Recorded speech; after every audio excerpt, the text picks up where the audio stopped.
जय हिंद साथियों। इतिहास के पन्नों में दर्ज एक और ऐतिहासिक भूल के बारे में थोड़ी आज हम चर्चा करते हैं। पाक जल डमरू मध्य का नाम आपने सुना होगा। नाम से धोखा मत खाइए। यह भारत और पाकिस्तान के बीच का कोई समुद्री क्षेत्र नहीं है, बल्कि अपने देश और श्रीलंका के बीच का वह समुद्री संधि क्षेत्र है जिसे ईस्ट इंडिया कंपनी के जो प्रेसिडेंट थे सर रॉबर्ट पॉक, जो 1763 से 1767 के बीच तत्कालीन मद्रास प्रेसिडेंसी के गवर्नर रहे, उन्हीं के नाम पर ये नाम दिया गया है। नाम की तासीर यहाँ ज़रूर अपनी तलखी के साथ पूरी तरह से मौजूद है। यहाँ भी भारत माँ का विभाजन का दंश एक भारत माता को झेलना पड़ा, मगर वजह कोई दहशत दबाव या कोई ज़बरदस्ती नहीं थी। बस एक जैसे मिजाज की वजह से 1974 में तत्कालीन प्रधानमंत्री श्रीमती इंदिरा गांधी ने देश का एक टुकड़ा काटकर दोस्ती के नाम पर श्रीलंका की जो तत्कालीन प्रधानमंत्री थी श्री माओ भंडार नायको को सौंप दिया और इसका नाम था कच्छ थीवू द्वीप। ये आप मैप में, मानचित्र में भारत श्रीलंका के बीच में इसको आप साफ सुथरी स्थिति में आप समझ रहे हैं, देख रहे हैं। यह रामेश्वरम जो तमिलनाडु से करीब लगभग 25 किलोमीटर की दूरी पर पश्चिम बंगाल, जो बंगाल की खाड़ी है और हिंद महासागर के नीचे नीले पानी के बीच में लगभग 1.5 वर्ग किलोमीटर की एक जगह है, जिसे अपने ही देश ने बड़ी खामोशी से काला पानी की सज़ा सुनाकर भुला दिया। प्रत्येक भारतीय के आराध्य तीर्थ राम सेतु से जुड़ा यह ज्वालामुखी विस्फोट से उत्पन्न द्वीप एक संधि के नाम पर भारत के संप्रभु देश से निष्कासित कर दिया गया। दक्षिण की दर्द भरी आवाज़ें दबा दी गई। दक्षिणी भारत गरज रहा था, भारत माँ भारती की गर्जना, लेकिन किसी को कोई आवाज़ नहीं सुनाई दी। तमिलनाडु से आगे श्रीलंका से पहले एक द्वीप है, किसी ने किसी दूसरे देश को दे दिया। क्या वो भारत माँ भारती का कोई अंग नहीं था? कुछ ऐसी आवाज़ें आ रही थी दक्षिणी भारत में। तो इस समय भारत के इस भूभाग पर उन अंग्रेज़ों को भी कोई शंका नहीं थी जिनकी नीति बांटो और राज करो की थी। यह द्वीप भारत की तरफ से रामेश्वरम और श्रीलंका की तरफ से जाफना, जो प्रायद्वीप है, जाफना के निकट पड़ता है। वही जाफना जिसका जिक्र यहाँ ज़रूरी है और आगे भी होगा। निकट होने की वजह से पूर्व मध्यकाल में जाफना के जो शासक थे इस पर काबिज होने की कोशिशें करते रहे। उनके इतिहासकार, दरबारी इतिहासकार इसे उनके विजय अभियानों के रूप में चित्रित करते रहे, परंतु यहाँ शासन और सिक्का चलता था मदुराई या तमिलनाडु के जो शासक थे रामनद राजवंश का। श्री राम सेतु क्षेत्र से संबंधित होने के कारण इस राजवंश के शासक सेतुपति की उपाधि धारण करते थे। 1795 में वारिस के विवाद में फंसाकर ईस्ट इंडिया कंपनी ने यह साम्राज्य हड़प कर इसे मद्रास प्रेसिडेंसी की जिम्मेदारी घोषित कर दिया था। वक्त के साथ कंपनी राज खत्म हुआ और ब्रिटिश शासन यहाँ शुरू हो गया। तब मद्रास प्रेसिडेंसी और सीलोन, जिसे आज श्रीलंका कहते हैं, दोनों पर कांग्रेस काबिज थे। सीलोन यानी श्रीलंका बार बार कच्छ थीवू पर दावा करता रहा। 1921 में तो वाद विवाद बहुत बड़ा, मगर इतिहास और इसी वजह से द्वीप का स्वामित्व भारत के पक्ष में रहा। अंग्रेज जाते जाते भारत पाक का तो बंटवारा कर गए, लेकिन कच्छ थीवू को छू भी नहीं सके। माँ भारती की है समुद्रमणि अब भी उसका श्रृंगार थी। स्वाधीनता के बाद बंगाल की खाड़ी में कितने ही ज्वार आए, हिंद महासागर में कितने ही तूफान उठे, मगर कच्छ थीवू भारत की संप्रभुता में सुरक्षित था। भारतीय मछुआरे यहाँ तक मुक्त व्यापार विचरण करते थे, मत्स्य आखेट करते थे, द्वीप पर जाल सुखाते विश्राम करते थे। छोटे मोटे टकराव के साथ लगभग 2.5 दशक तक सब कुछ शांत चलता रहा।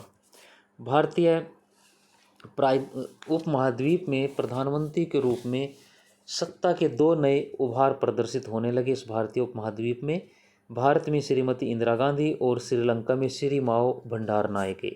दोनों में इतने गुण मिलते थे कि दोस्ती होना स्वाभाविक थी। एक सी दोनों में तेजी थी, एक सा मिजाज था, और विपक्ष की एक भी अनदेखी के अलावा एक सी जैसी अनदेखी दोनों ने की।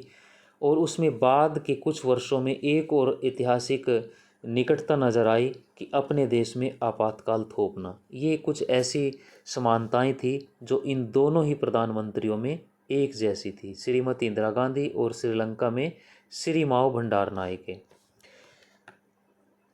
जब दोनों ने मिलकर भारत श्रीलंका की समुद्री सीमा तय की, साल था 1974, और जून अगस्त के बीच दो बैठकें हुई, पहली दिल्ली में, दूसरी कोलंबो में।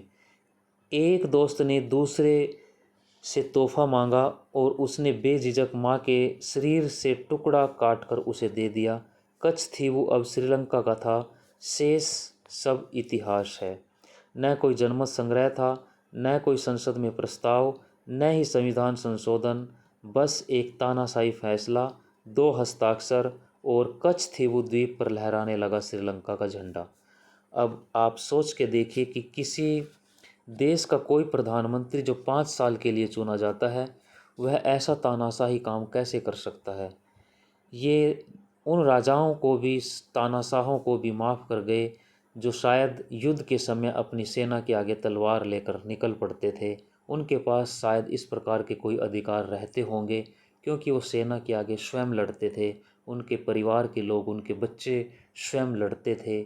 वहाँ आप मान सकते हैं कि शायद उस समय के राजाओं के पास कोई ऐसे अधिकार रहे होंगे। लेकिन जो शासक लोकतंत्र की मतपेटियों से निकलकर 5 साल के लिए जिनको जनता अपने राज्य के कल्याण के लिए, राष्ट्र के विकास के लिए चुनकर भेजती है, इन मतपेटियों से पैदा होने वाले इन राजनेताओं को इतने अधिकार कहाँ से, असीमित शक्तियाँ कहाँ से प्राप्त हो गई कि वे राष्ट्र के टुकड़ों को ऐसे बांट दे किसी को, और उसके बदले में अगर हम जाने तो हमने क्या प्राप्त किया। हमने कुछ दिया, हमने कुछ सौंप दिया, लेकिन उसकी एवज में, उसके बदले में हमने क्या पाया, ये आज तक इतिहास नहीं बता पाया कि हमने क्या उनसे प्राप्त किया। करुणानिधि कहते रह गए, जयललिता सुप्रीम कोर्ट तक गई, तमिलनाडु विधानसभा में सर्वसम्मति से यह प्रस्ताव पारित किया गया था कि कच्छथीवु वापस चाहिए, मगर इतिहास का पासा पलट चुका था। जिस द्वीप को निर्जन कहकर इंदिरा गांधी ने अपनी सखी के स्वामित्व में दे दिया, जाफना में हुए गृहयुद्ध की आड़ लेकर उस कच्छथीवु में श्रीलंका ने एक मजबूत नौसेना बेस बना दिया। अब ये समझिए कि यही जो एक द्वीप है, इस द्वीप से भारत की समुद्री या भारत की सुरक्षा वो प्रभावित हो रही है, क्योंकि श्रीलंका ने वहाँ एक मजबूत नौसैनिक अपना बेस तैयार कर लिया है।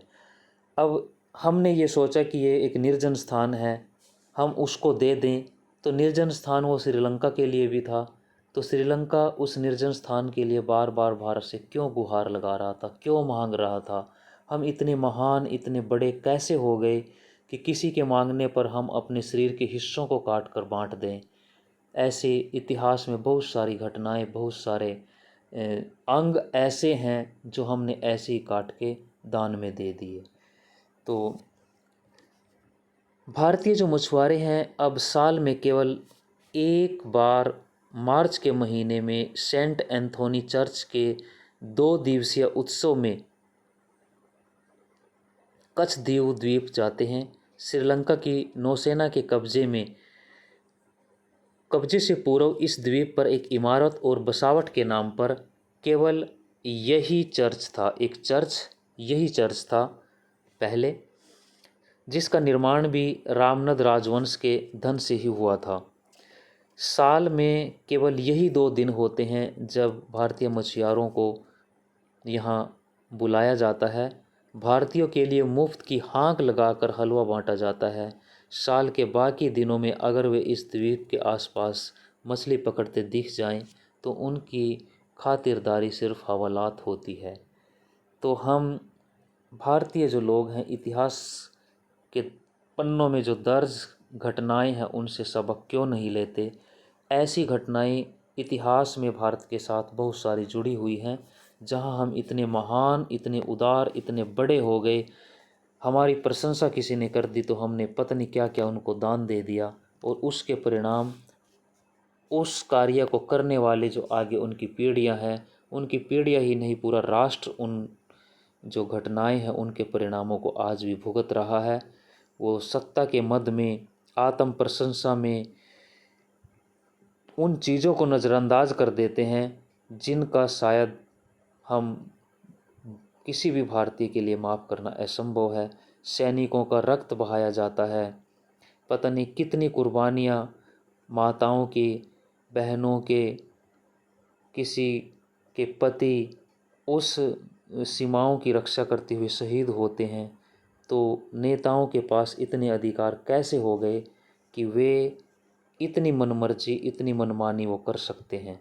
हमें भारत के इतिहास में जो इस प्रकार की भूलें हैं जिनके परिणाम आज हम भुगत रहे हैं, जो हमारे पूर्वजों ने इस प्रकार की घटनाएं या कुछ चीज़ों को नज़रअंदाज किया, इतिहास से सबक नहीं लिया, तो आओ हम इन सब चीज़ों पर विचार करें। और ज़रूरत है कि हम इतिहास से सबक लेकर स्वयं को सुधारें, ऐसे नेताओं को चुनें जो राष्ट्र के लिए अपने बलिदान दे सकें, ना कि अपने लिए राष्ट्र का आहुति दे दें, राष्ट्र के अंग काट दें। हमें बहुत कुछ सोचने की ज़रूरत है। भारत की दुर्दशा, भारत सिमटता भारत, अखंड भारत से ये छोटा होता भारत, ये इस चीज़ की चीख चीख कर गवाही दे रहा है कि हमारे जो नेता थे, हमारे जो नेतृत्वकर्ता थे, लीडर थे, वो किस प्रकार के रहे हैं। धन्यवाद। जय हिंद।